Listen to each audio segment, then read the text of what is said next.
I covered basically the entire of Mayor Duggan's first term. And from the beginning, demolition and blight demolition was a big issue for his administration. And he rolled out a pretty aggressive program that used federal money from a hardest hit fund that was designed to respond to the foreclosure crisis. The mayor used that money um, for demolitions, and basically from 2014 to about this summer, the city had demolished more than 21,000 homes with that money.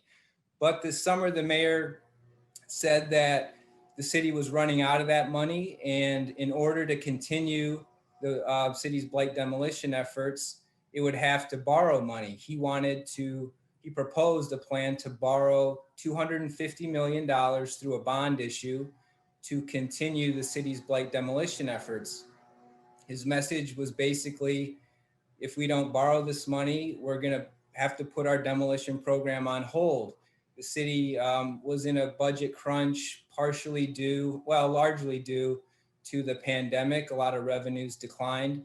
So Proposal N, which was on the November ballot a couple weeks ago, was basically his plan to continue the blight demolition efforts through this huge bond issue.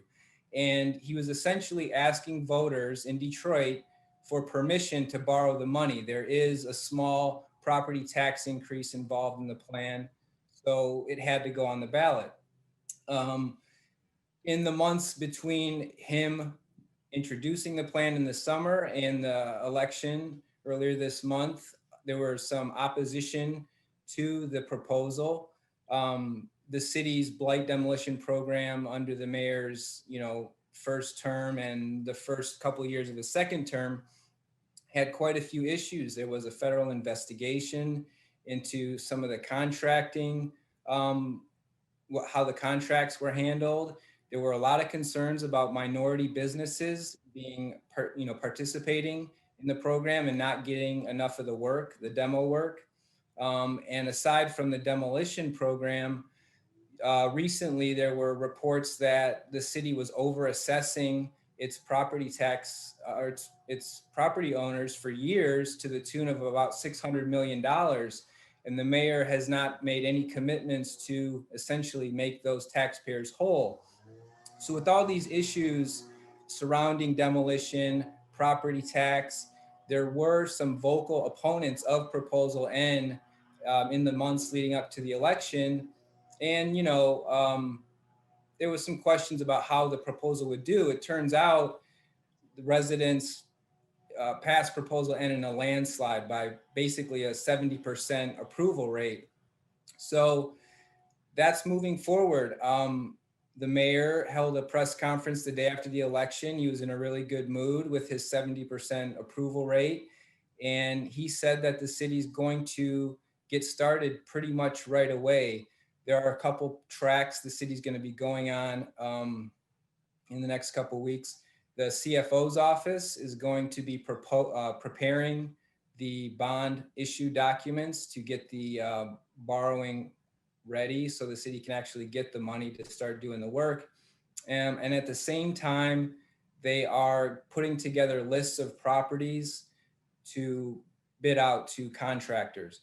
One of the big aspects of the proposal that the mayor touted, and which was a big part of the advertising campaign that was involved in Proposal N, was the idea that more minority contractors and small businesses are going to get some of the work involved in demolishing and fixing up these homes.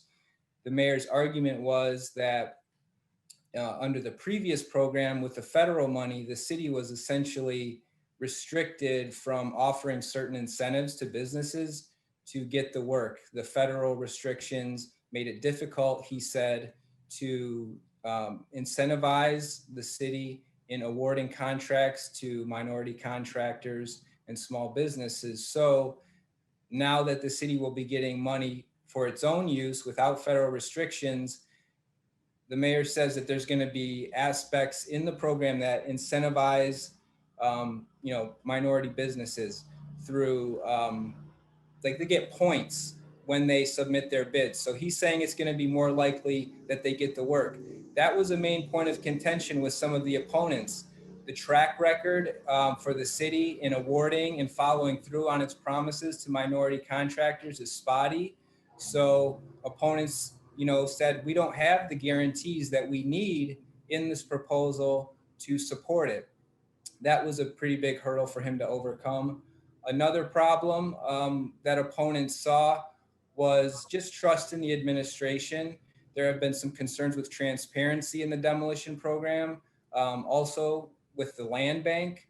The land bank is not very popular with residents, and their involvement in the demolition program historically also created some opposition. But at the end of the day, it's obvious that the city still has a blight problem.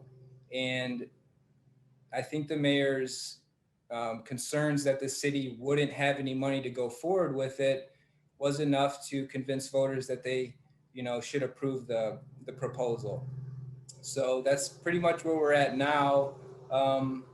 There is one other, it's not just demolition. I forgot to mention this aspect of proposal N.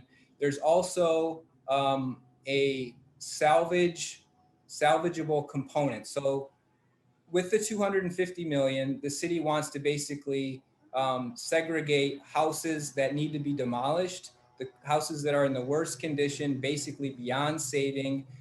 Those are going to be torn down. The city says that there's going to be 8,000 homes that it demolishes that are too far gone, too blighted. But not just tearing those down, the city is going to salvage some abandoned properties that are kind of on the fence, that the city believes can be saved, rehabbed, fixed up, and then put in the hands of Detroit residents who are looking to own a home. One of the concerns with that aspect of the proposal is whether there is enough money. Of the 250 million that the city plans on borrowing, it is planning to set aside about 90 million for the salvaging of homes. And if you do the math there, for 6,000 houses, $90 million, that I think equates to about $15,000 per property. And putting that much money into an abandoned blighted home only gets you so far. The city says it'll clean out the debris from inside those homes. It'll patch up the roof to prevent from leaking, water leaking into the properties, and it'll board up the houses. That still leaves a lot of work to be done for a potential property owner to buy the house and fix it up. And access to capital is a big issue for Detroiters, whether it be obtaining a mortgage to even buy the house or getting a loan to fix up the house. So that is an open question. Will there be money made available to either community development groups who may be interested in buying the salvaged properties or individual Detroit residents? The city says that it's working on a few programs to make capital available, but those haven't been finalized and rolled out. The city has, frankly, a spotty record in carrying out demolitions, but the mayor, feels like the 70% vote he got is, a sign of confidence that the residents are, willing to let him continue go forward with this.